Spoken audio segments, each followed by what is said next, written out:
So previewing the British Grand Prix, one of two home Grand Prix I will have this year. In terms of the track itself, some very fond memories of Silverstone of old, one of the first circuits that I attended as a youngster spectating this sport. Obviously back then was very different in terms of the track layout. Particular favourites of me of the old track were of course the Abbey Chicane, but also Bridge, fantastic corner to see the cars emerge under, and onto that great left-hander corner.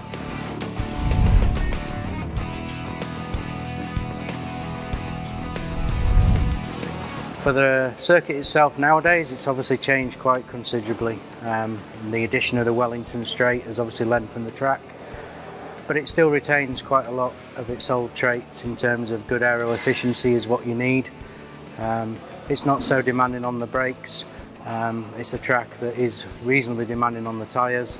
There's a lot of energy that goes through the tyres during the lap, particularly laterally.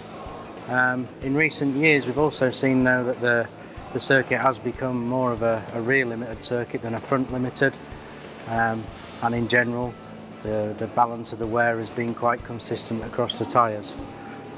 To that end, strategy ends up being quite interesting there.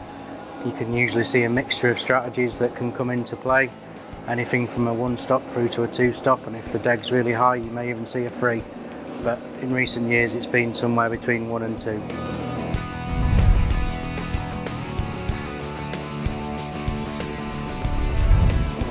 In terms of the weather, of course, that can play an interesting part in the strategy, and obviously in last year's race we did see the weather playing a significant element halfway through the race, so we'll wait to see what happens this year.